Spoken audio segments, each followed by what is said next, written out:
Good morning, Idaho. We're going out and about in downtown Boise this morning. We're checking out the Basque Museum and Cultural Center. It's one of those gems right here in the valley. Maybe you've been to it. Maybe you haven't, but that's why we're here this morning, to kind of highlight what goes on here. We're talking with Patty Miller this morning, who is here at the museum. And it makes you wonder, Boise, Idaho, the Basque country over in Europe. Tell us a little bit about why that tie even exists. It's kind of interesting. Our country is a country of immigrants. The Basques started arriving in this area in Boise City around 1891 are the first names we see in the city directories. And just like other ethnic groups, they started then writing back to their friends and families, saying that there were job opportunities and that it was a good place to live, and Basques started coming here. We're looking at this big giant map behind us, Basque country. I know a lot of people think of downtown Boise and they think of this block where we are, that's the Basque country. Where is it really when we talk about Basque country in Europe? The Basque country is in what is now the northern part of Spain and southern part of France. The Basques were living in that area of the Pyrenees Mountains along the Bay of Biscay before there was a Spain or before there was a France. So instead of defining themselves as where they come from, Idahoans or Boiseans, they call themselves Euskaldunak. Gu Euskaldunakara. We are those who have the Basque language. All right, well, Patty, let's go out and about.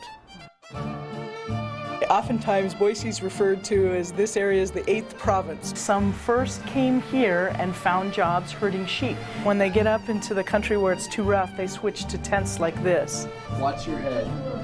And they would use pack trains with tents until they're back down low enough in the fall to once again use the sheep wagons. We'll go into a historic boarding house and you can see what it would have been like for people coming to this area to live in a boarding house maybe during the winter months, and for young men like you that would then go back up into the hills and start herding sheep again. What other types of things are we looking at food and that type of thing too? There's a couple areas where you could see food. There's a Basque market that imports foods not only from the Basque region but from the Iberian Peninsula. This is a Spanish tortilla, so it's like an overstuffed omelet. Try to sit down and you don't hold behind. This is a bocadillo, so like a little sandwich, and it has chorizo and manchego cheese in it. Our white wine, sangria, or sangria blanco, is unique. It's the only place in Boise that does it frozen, so it's like an adult slushy. We'll see the sport of paleta with a wooden racket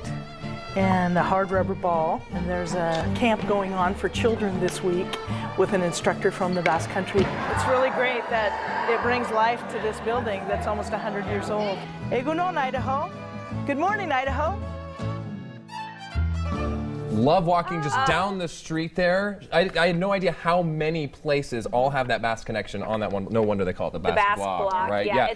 It's amazing. And one of the last shots you saw too, that boarding house, you saw us just a little bit inside there. They made a discovery within just about the last year, an archaeological discovery.